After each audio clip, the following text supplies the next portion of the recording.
Hello guys, कैसे हो आप सब लोग। मैं बहुत अच्छा हूँ और उम्मीद करता हूँ आप सब भी मेरी तरह बहुत अच्छे ही होंगे। तो चलिए आज का टॉपिक स्टार्ट करते हैं। चलो अब ये क्वेश्चन कह रहा है कि एक कोई आर्टिकल था, उसका आर्टिकल का जो मार्क्ड प्राइस था वो 5,000 रुपये था और उसको जब दुकानदार ने बेचा तो ऐसे बेचा कि सक्सेसिव डिस्काउंट लग रहे थे 10%, 20% और 30% का। तो कितने का बेचा होगा ये बताना है। वही परसेंटेज वाला कॉन्सेप्ट है। सबसे पहले जो हमने चैप्टर पढ़ा था परसेंटेज, उसमें हमने ये सेम कॉन्सेप्ट पढ़ा था। वही चीज़ है इसमें भी। मतलब है तो पूरा मैथ्स उसी पे ही बेस्ड, मैं आपको शुरू से ही बताता आ रहा हूँ। तो देखते हैं भाई क्या है। कुछ भी नहीं है इसमें। 10% का डिस्काउंट दिया, 10% का फ्रैक्शन हमें पता है कितना होता है, 1/10 होता है। मतलब 10 से 9 में बेच दिया। 20% का डिस्काउंट दिया, 20% का फ्रैक्शन 1/5 होता है। मतलब 20 से 19 में बेच दिया। 30% का डिस्काउंट दिया, 30% का फ्रैक्शन 3/10 होता है। मतलब 10 से 7 में बेच दिया।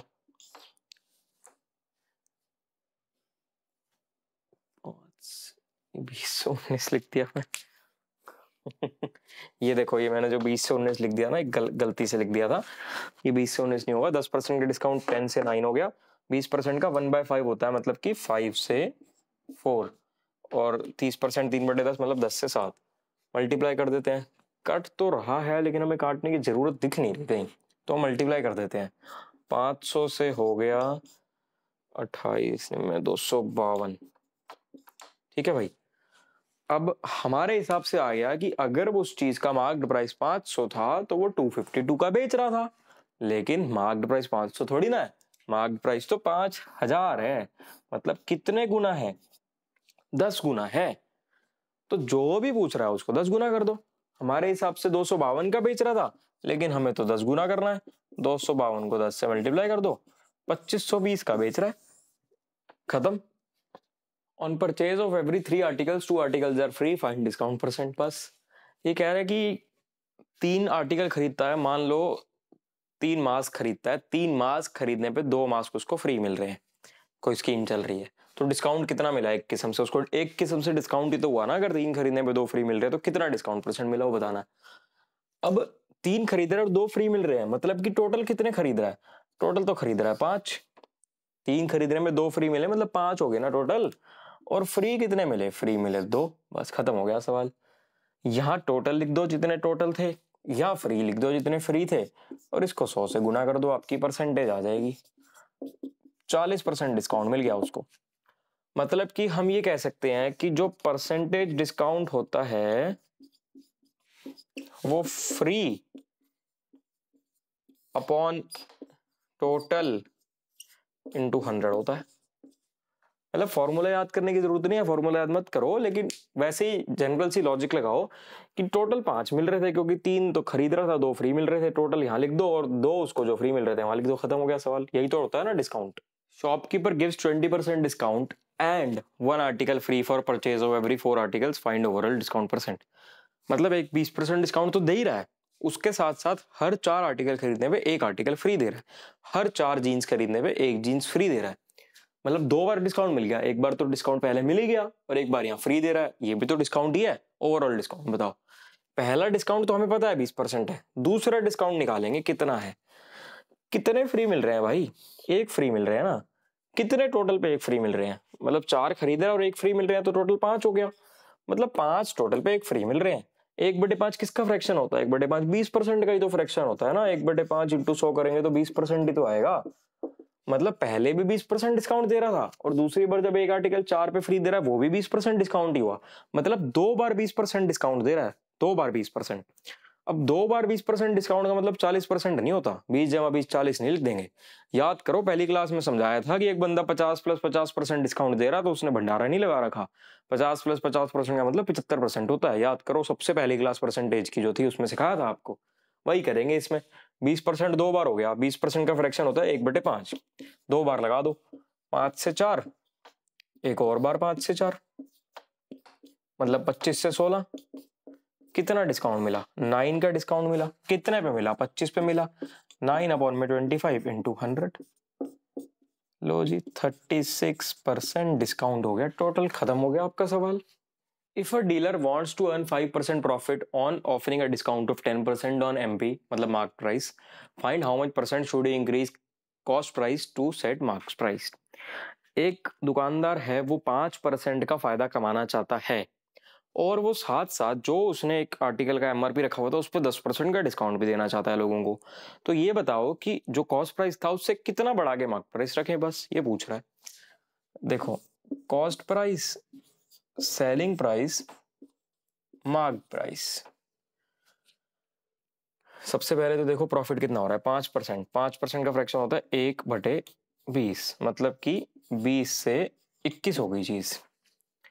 अब वो कह रहा है कि 10% का डिस्काउंट देना चाहता है। 10% का फ्रैक्शन होता है 1/10, मतलब कि अगर कोई चीज 10 की थी तो उसको वो 9 की कर देना चाहता है। ठीक है भाई, मतलब 20 की चीज को 21 में बेच रहा है, 10 की चीज को 9 में कर रहा है। अब बराबर करेंगे इसको और इसको।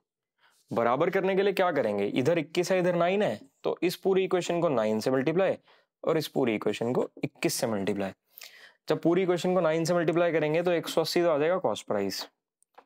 इसको चाहे 9 से करो, इसको चाहे 21 से करो, एक ही बात आती है, ये तो हमें बराबर बनाना था। ये आ गया आपका 189 और ये आ गया आपका 210। अब आपका सवाल हो गया खत्म। कॉस्ट प्राइस 180 है, मार्क प्राइस 210 है, तो कितने रुपए बढ़ रहा है, 30 रुपए बढ़ रहा है। कितने रुपए बढ़ रहा है, 180 रुपए बढ़ रहा है। बस हमें यही तो बताना था, एक कट पिट के 1/6 आ गया। 1/6 किसका फ्रैक्शन होता है, 1/6 होता है 16 होल 2/3% का फ्रैक्शन। खत्म हो गया आपका सवाल। इसमें सीपी देखेंगे कि सीपी इतना था, उसके बाद देखेंगे कॉस्ट एसपी और एमपी, मतलब 5% का फायदा ले रहा था मतलब 20 से 21 बेच रहा था, 10% का डिस्काउंट दे रहा था मतलब 10 से 9 बेच रहा था। अब इस चीज को बराबर बनाना पड़ेगा, तो ये तो था ही, इस पूरी इक्वेशन को 9 से मल्टीप्लाई करना पड़ेगा, इस पूरी इक्वेशन को 21 से मल्टीप्लाई करना पड़ेगा बराबर बनाने के लिए। जब बराबर बना देते हैं तो कॉस्ट प्राइस 180 आ गया, सेलिंग प्राइस 189 आ गया, मार्क प्राइस 210 आ गया। अब 30 रुपए बढ़ा सीपी पे, तब जाके इतना फायदा और इतना डिस्काउंट हुआ। 30 रुपए बढ़ा 180 रुपए पे, काटा पीटी करे 1/6, 1/6 16, 2/3, 16 सही 2/3%। इस टाइप के क्वेश्चन को करने का एक और तरीका होता है, एक बहुत ही सिंपल सा फॉर्मूला होता है, सीपी अपॉन में MP is equal to 100 minus discount percent upon 100 plus profit percent. वैसे भी कर सकते हो, ऐसे भी कर सकते हो, कोई दिक्कत नहीं है। ऐसा नहीं है कि उस तरीके से कोई क्वेश्चन सॉल्व नहीं होगा, इस तरीके से भी सारे क्वेश्चन सॉल्व होंगे, कोई दिक्कत नहीं है। और इस तरीके से भी सारे, इस तरीके में हो सकता है कोई कहता क्वेश्चन ना भी हो सॉल्व, कुछ ऐसी चीज पूछ ले, लेकिन जो वो तरीका है उससे तो सारे क्वेश्चन सॉल्व होंगे ही होंगे। इस तरीके से भी 99% क्वेश्चन सॉल्व हो जाते हैं। तो एक बार ये भी देख लेते हैं, सीपी अपॉन में MP is equal to 100 minus discount percent upon 100 minus profit percent. 100 minus discount percent, discount 10 दे रखा है तो 100 माइनस 10 हो गया 90। 100 प्लस प्रॉफिट, प्रॉफिट 5 दे रखा है तो 100 पर 5 हो गया 105। काटा पीटी करते हैं भाई, 18 तो नहीं कट रहा, 15 से कट रहा है, 6 7, 15 से कट रहा है, ये 6 हो गया, ये 7 हो गया। अब वो पूछ रहा है how by find how much percent should he increase cost price to set MP. Cost price 6 आ गया, मार्क प्राइस 7 आ गया, मतलब एक बढ़ा, कितने बढ़ा, 6 पे बढ़ा। 1/6 किसका फ्रैक्शन होता है, 16 होल 2/3% का। आपकी मर्जी है, आप देख लो वो तरीका बढ़िया लगे या ये बढ़िया लगे, जो बढ़िया लगे उससे कर लेना। Shopkeeper marks an article 30% above cost price and gives 20% discount, find his profit percent. Cost price, selling price, mark price. एक आर्टिकल को 30% सीपी से ज्यादा मार्क कर दिया, 30% का फ्रैक्शन होता है 3/10, मतलब कि 10 सीपी था तो 13 मार्क कर दिया, और 20% का डिस्काउंट दे रहा है, 20% का फ्रैक्शन होता है 1/5, मतलब कि 5 था तो 4 कर दिया। भाई क्या करेंगे, इसको बराबर बनाएंगे। इसको बराबर बनाने के लिए पूरी इक्वेशन 5 से गुना, ये पूरी इक्वेशन 13 से गुना, 50, 52, 65, 2 का फायदा हो रहा है, 50 पे हो रहा है, 2/50 गुना 100 कर देंगे परसेंटेज निकालने के लिए, 4% आ गया जी, खत्म हो गया आपका सवाल। ये देखो, A dishonest fruit seller sells his goods at cost price but he uses weight of 900 gram instead of 1 kg, find his profit percent। मतलब कि एक सब्जी बेचने वाला है, फल बेचने वाला है, वो क्या कर रहा है कि जो अपना सामान है बेच तो उसको कॉस्ट प्राइस पे ही रहा है, लेकिन वो बेईमानी कर रहा है ग्राहक के साथ। वो क्या कर रहा है, 1 किलो का वजन यूज करने की जगह 900 ग्राम का वजन यूज कर रहा है। मतलब अगर उसने 1 किलो आम देने थे किसी को, ग्राहक को, तो वो 1 किलो आम की जगह 900 ग्राम आम दे रहा है।